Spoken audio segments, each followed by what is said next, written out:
My first guest has starred in such films as Monsters Ball and The Patriot. His new movie, The Brothers Grimm, opens August 26. Please welcome Heath Ledger.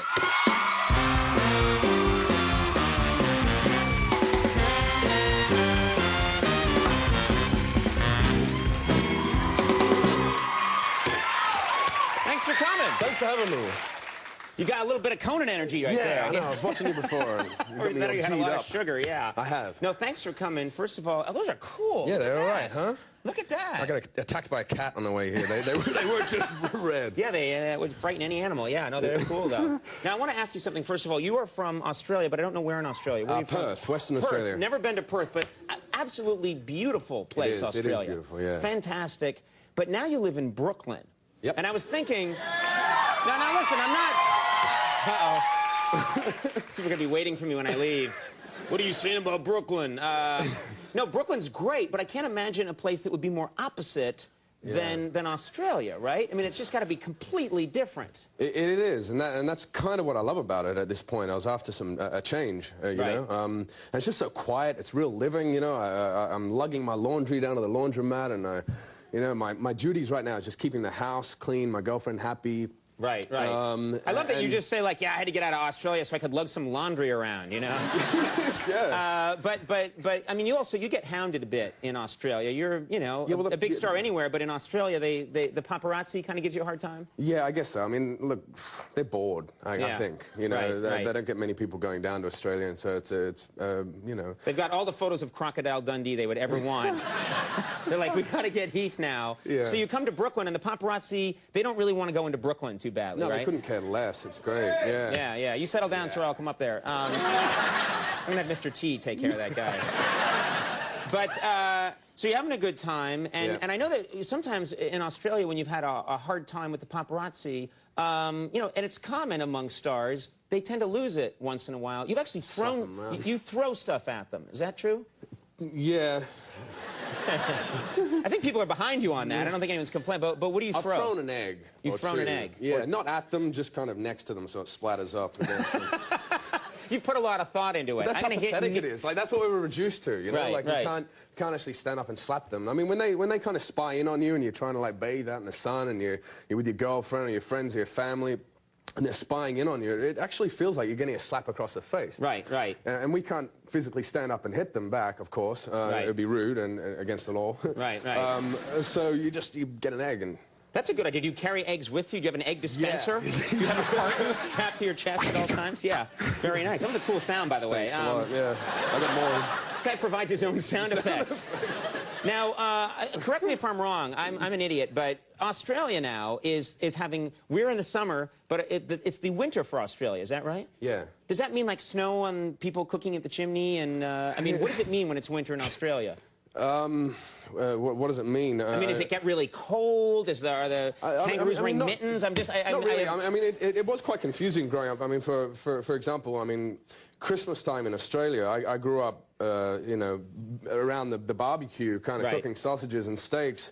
In 40-degree heat, sweating, and in flip-flops and shorts and singlets, singing "Dashing Through the Snow." Right. It's not the same experience that you've seen. Yeah. You're getting a sunburn, and it sounds kind of cool, though. It sounds like it'd be a good time. It's beautiful, yeah. Now, I want to ask you, one of the things that's famous in Australia is there's an Aboriginal instrument that's well-known, which is called the didgeridoo. Didgeridoo. Yeah. And I've seen it in certain movies, and I'm sure everyone here has heard it. It's that kind of... That's really good. I'm not done. Sorry. But it's such a cool instrument. And then it turns out I've heard that you play the didgeridoo. I can play the didgeridoo, yeah. Really? Because we happen to have a didgeridoo right here. And you know, it's amazing. I've had this didgeridoo back here for 12 years. And I'm always like, Al Roker? And he's like, no.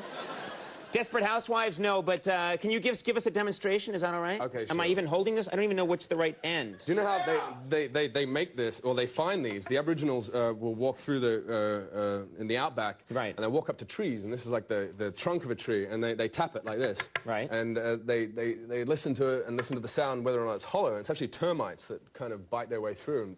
So they find a piece of wood that's been hollowed out already by a termite. That's right, and then they cut the tree down and turn it into this. All right, let's give it a shot. And are all the termites out by now? You have to probably... Yeah. Okay, all right.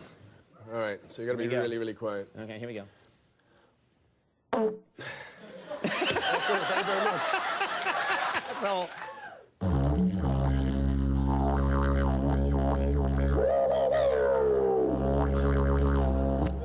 That is cool, actually. That makes a cool sound.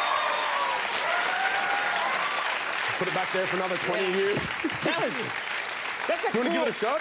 I don't even know. How would I... what do you do to do it? I don't even know. This isn't working for me! I think I just threw up into it. I'm sorry. I got tense. I don't even remember. It's something with the lips, though, probably. Yeah. It's a very eerie, sort of ominous sound. Yeah. It's hypnotic almost, isn't it? Yeah. I will do your bidding now. Can you solo on it? Do you ever like bang out like a? Can you do like a Hendrix solo? I'd love to. I'd love to. I should release an album or something. All right. Well, thank you very much for doing that. Let's talk about the Brothers Grimm. Yeah. And we've all heard of the Brothers Grimm. Mm-hmm. These are actual people from the 19th century that I guess. Well, you tell it. You'll tell it better than I will. Sure. Well, the actual people were, highly respected scholars, in Germany, and they collected folklores, folk tales, and actually, in actual fact, Jacob, my character, went on to become a politician. Mm-hmm. They wrote half the German dictionary, la-da-da-da. And then there's our film, and our film's, I don't know if you've seen it or not, but it's a Terry Gilliam version of this, so it's a fairy tale. Right.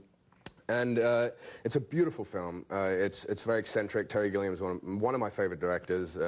He's done incredible films, going back to like Monty Python era and stuff. I adore him.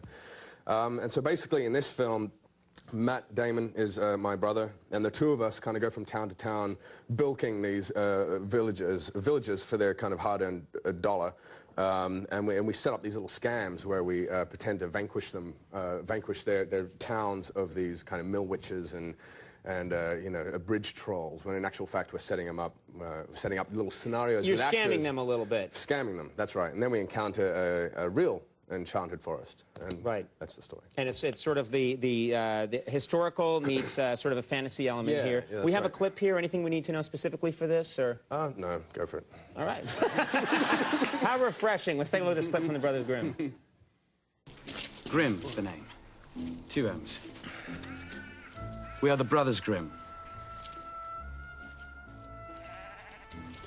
They don't know who we are. We're here to save your land from evil enchantments. Papa! Papa! It's all right. They're the Brothers Grimm. They're famous. Right you are, son. The famous Brothers Grimm. Look at this strapping young lad. He is my daughter. And a fine wife he'll make some lucky man. The Brothers Grimm opens August 26th. Hey, Heath, thanks so much for coming by. Thanks a lot for having cool me, to have you on the show. Heath Ledger, everybody. Jim Cramer coming up. We'll be right back.